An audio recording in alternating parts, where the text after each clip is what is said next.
Hello. आप सभी को मेरा प्यार भरा नमस्कार।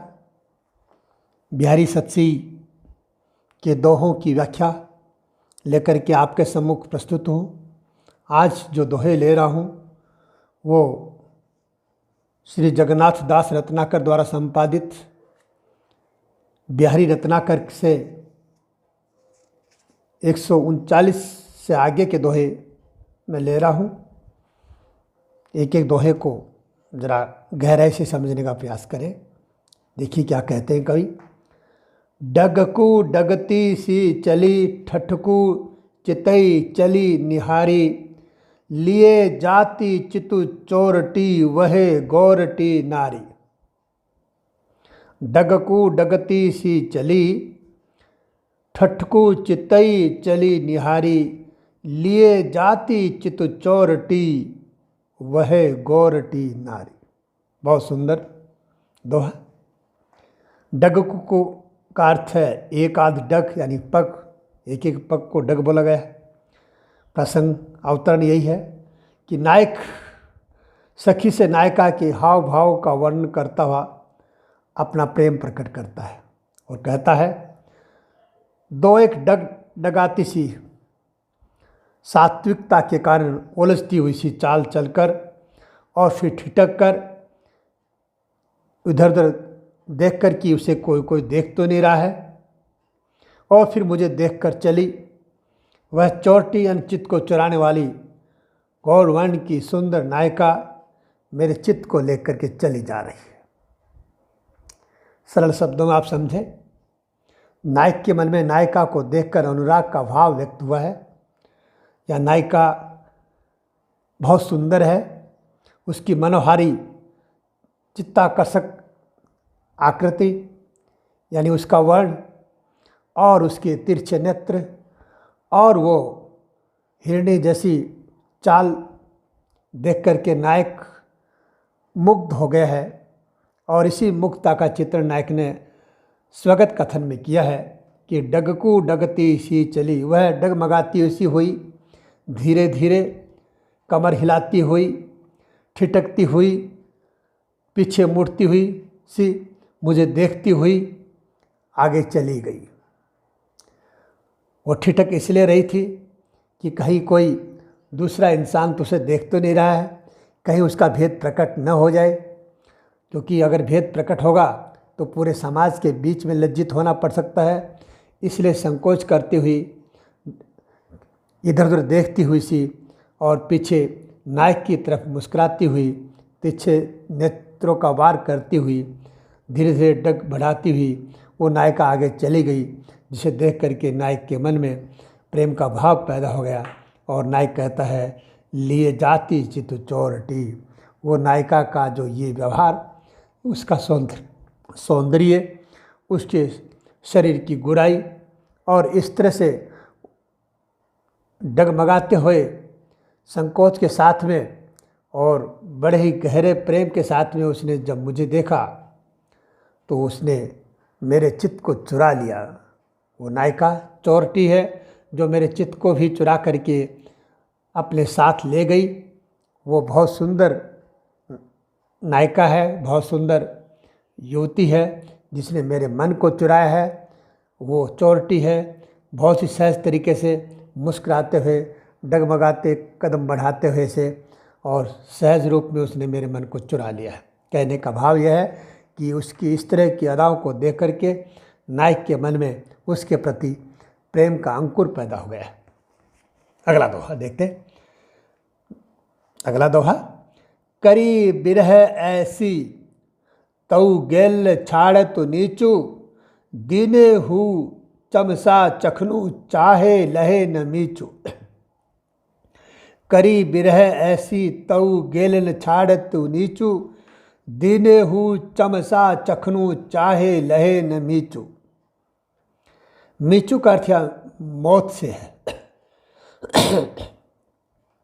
यहाँ प्रसंग यही है कि सखी नायिका की विषम विरह दशा के बारे में नायक से निवेदन करती है और उसकी विरह दशा को, उसके दुख को दूर करने की प्रार्थना करती हुई कहती है कि विरह ने उसको ऐसा दुबला कर दिया है। विरह करी विरह ऐसी, विरह के कारण उसकी दशा बड़ी खराब हो गई है। वो दुबली पतली हो गई है और इतनी दुबली पतली हो गई है कि मृत्यु उसको खोजती रहती है, परंतु वो दिखाई नहीं पड़ती। तऊ गेल ने छाड़ तो नीचू, उस आँखों पर चश्मा लगाने पर भी नहीं पाती,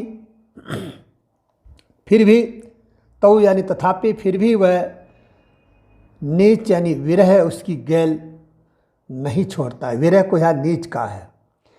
कहा है कि नायिका की दशा बड़ी विषम हो गई है, बहुत दुर्बल और कमज़ोर कृशकाय हो गई है।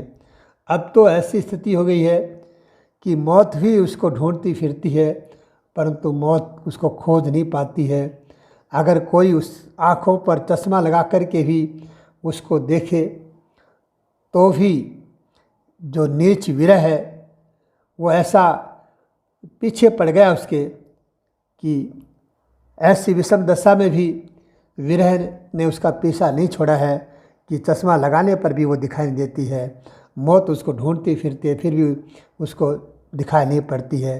हे लाल, तुमको दया आती है, दया आनी चाहिए कि उस नायिका के दुख को जाकर दूर करो, उसको अपने दर्शन दो, ताकि आपके दर्शनों को पाकर के वो नायिका अपने दुख को भूल जाए और पुनः ठीक हो जाए। यहाँ अतिशयोक्तिपूर्ण चित्रण किया है। बिहारी के सत्सई में कहीं कहीं ऐसे विरह के ऊहात्मक चित्रण देखने को मिलते हैं। तो ये एक ऊहात्मक चित्रण का, विरह का ऊहात्मक चित्रण का एक सुंदर उदाहरण यहाँ प्रस्तुत किया है। अतिशयोक्ति अलंकार तो है ही है कि मौत भी उसको ढूंढती फिरती है, कि मौत को दिखाई नहीं पड़ती है। लोग चश्मा लगा कर के देखते तो भी नहीं दिखाई पड़ती है, ऐसी कमज़ोर और दुर्बल हो गई है। तो ये विरह का अतिशयोक्तिपूर्ण ऊहात्मक चित्रण था। अगला दोहा देखें। जप माला छापे तिलक सरन एको कामू, मन कांचे नाचे वृथा सांचे राचे रामू। जपमाला का अर्थ है जपने की माला, छापे का अर्थ है छापे से तृप्त मुद्रा इत्यादि से है। मन कांचे कच्चे मन वाला, बिना जिसके मन में भक्ति तो है पर सच्ची नहीं है, ऊपरी दिखावे की भक्ति करता है। साचे यानी सच्चे ही से, सच्ची भक्ति वाले से, जिसका मन भी सच्चा है। रांचे यानी खुश होता है।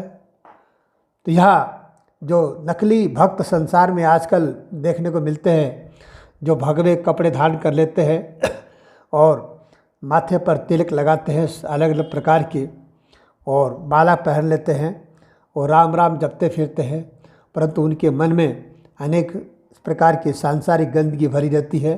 जाति पाति धर्म ईर्ष्या द्वेष निंदा चुगली, इस तरह की उनके मन में गंदगी रहती है और एक दूसरे के खिलाफ लोगों के मन में ईर्ष्या और द्वेष भरते फिरते हैं। उनके मन में प्रभु की सच्ची भक्ति नहीं होती है। ऐसे भक्त दिखावटी होते हैं।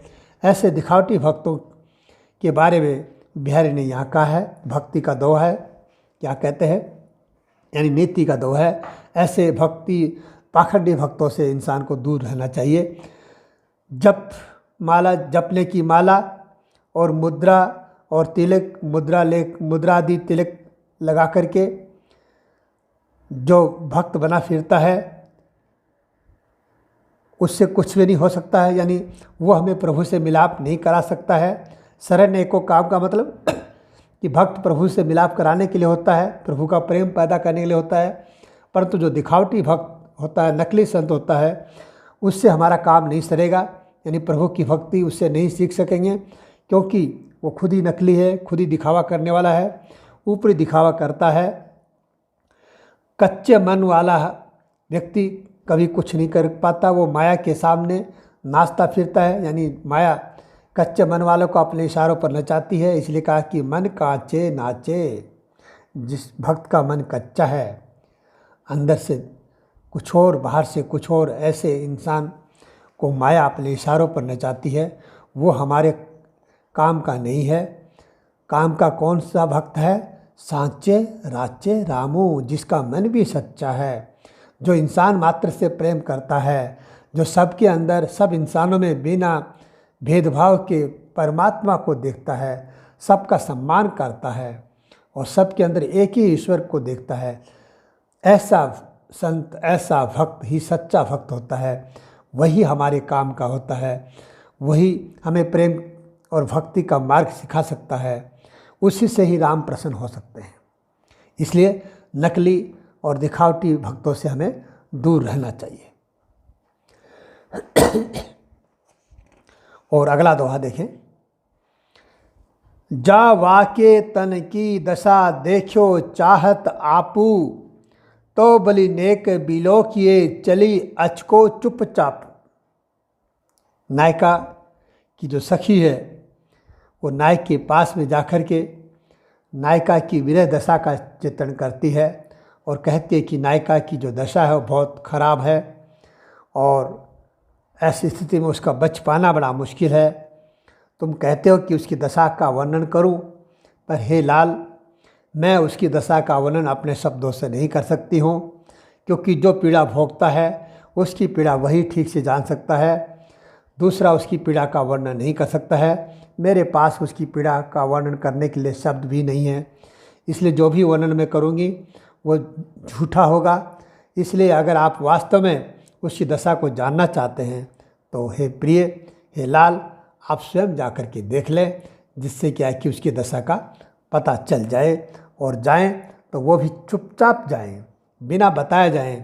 क्योंकि अगर आप बताकर जाएंगे तो हो सकता है कि जैसे उसको पता चलेगा उसका प्रिय 2 दिन बाद में आने वाला है, तो उसकी दशा में, इस खुशी में उसकी सुधार होता जाएगा, और जब तुम जाओगे तब हो सकता है वो तुम्हें ठीक दिखाई दे और मेरी बात फिर तुम्हें उस समय गलत लगेगी कि मैंने तुम्हें सही नहीं बताया, मैंने उसका बढ़ा चढ़ा करके उसकी दुर्दशा का बखान किया था। तो इसलिए हे प्रिय, हे लाल, तुम बिना बताए जाओ। यानी अंतोगत्वा सखी जो है नायिका के दुख को दूर करना चाहती है। दोनों व्यंजना यहाँ निकलती हैं। पहली व्यंजना ये है कि नायक बता के जाएगा तो नायिका को जब खुशी का समाचार मिलेगा उसका दुख दूर हो जाएगा, उसकी दशा सुधर जाएगी, और नायक जब देखेगा तो उसकी सखी के कथन को झूठा मानेगा और हो सकता है कि वो नायक फिर तुरंत चला आए। इसलिए वो नहीं चाहती कि इस तरह की बात हो और बनी बात बिगड़ जाए। दूसरी व्यंजना ये भी है, वो किसी न किसी प्रयास से नायक के दर्शन नायिका को कराना चाहती है, क्योंकि वो जानती है कि उसकी दशा का चित्रण करने से कुछ नहीं होगा। जब तक वो नायक उसको अपने दर्शन नहीं देगा तब तक उसका दुख दूर नहीं हो सकता है। इसलिए किसी भी तरह से उसके दुख को छिपा करके या ये कह कर के मैं उसका वर्णन नहीं कर सकती है, आप स्वयं चल कर देखें और बिना बताए चल कर देखें, ताकि यह न लगे कि मैं झूठ बोल रही हूँ। तो अगर नायक चला जाता है तो सखी का उद्देश्य पूरा हो जाता है, क्योंकि अंतोगत्वा तो यही चाहती है ना कि प्रियतम के उसको दर्शन हो और उसका दुख दूर हो जाए। और नायक अगर चला जाएगा तो ये दोनों काम उसके हो जाते हैं। बड़ा सुंदर दोहा था। और देखिए आगे क्या कहते हैं कवि।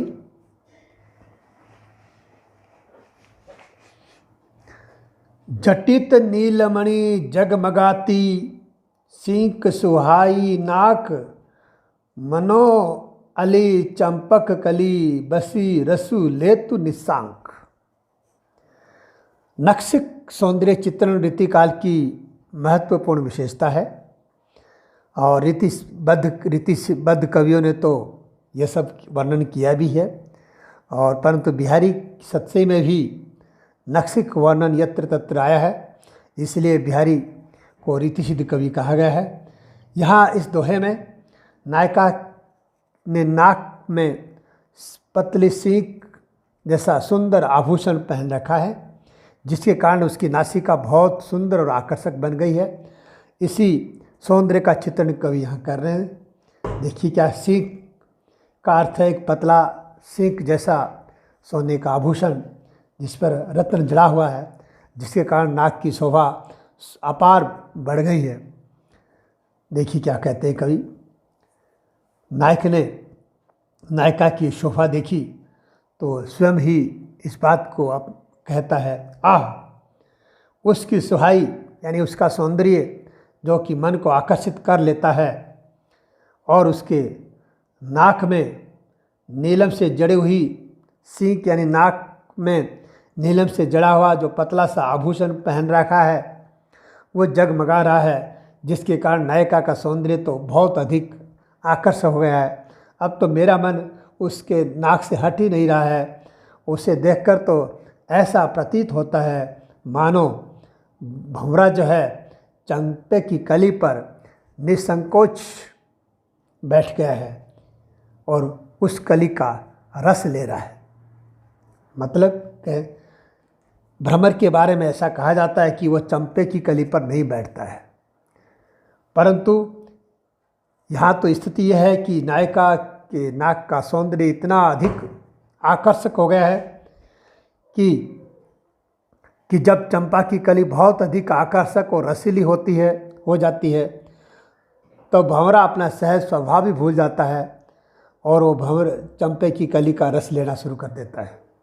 तो यहाँ भी वही बात है कि जिस तरह से भंवरा अपना सहज स्वभाव भूल गया है, वैसे ही उस नायिका की नाक को देखकर हर इंसान जो भी कोई देखेगा अपना सहज स्वभाव भुला देता है और एक टक की भाव से उसको देखता रहता है। भाव यह है कि जो भी कोई उसको देखता है वो इस बात को भूल जाता है कि उसकी उम्र क्या है, खुद की अवस्था क्या है, लोग देख रहे नहीं देख रहे हैं, लोग देखेंगे तो उसके बारे में क्या सोचेंगे, समाज में उसको लज्जित होना पड़ेगा, ये सब बातें भुला देता है और देखने वाला उसकी तरफ देखता रहता है। ऐसे ही भाव नायक के मन में भी आए हैं, ऐसा ही नायक को भी महसूस हुआ है। एक और दोहा अंतिम इस वीडियो का। फेरू कछुक करी पोरी ते फिरी चितई मुस्काई, आई जावनू लेन जिए नेह चली जमाई। प्रसंग यह है, पोरी का घर का मुख्य द्वार, पुराने समय में घर के मुख्य द्वार पर पौड़ी या पौरी हुआ करती थी, जहाँ बड़े बुजुर्ग लोग बैठ कर के समय पास करते थे, बातें करते थे, हुक्का पीते थे और मेहमान को भी उसी पौरी में सुलाया जाता था। यानी मुख्य घर द्वार पर, आजकल तो जिसको गेस्ट रूम बोलते हैं, पहले उसको पौरी या पौली बोला जाता था, हमारी देसी भाषा में से पौड़ी बोला गया है। तो प्रसंग यही है कि नायिका जैसे ही पौड़ी में घुसती है, यानी नायिका नायक के घर आती है, वो उसका आने का उद्देश्य यह है कि घर में दूध का दही बनाने के लिए रात को जामन चाहिए, यानी वो छाछ लस्सी लेने के लिए आई है, जिससे क्या है कि दूध जमाया जा सके। तो लस्सी लेने के लिए वो नायक के घर आई, रात का समय है, और जैसे ही वो पौली में घुसी, अंदर आई, तो उसका सुंदर चित्रण कवि ने किया है। फेरू कछिक पोरी ते, जैसे ही वो अपनी मनोहारी चेष्टाओं के साथ में वो सौंदर्य की धनी पड़ोसिन नायिका वो पौली में से दही लेकर के चली, और दही लेकर के जाते समय पौली में से उसने पीछे मुड़कर वो कटाक्ष भरी नज़रों से नायक की ओर देखा और फिर हल्के से मुस्कुराया।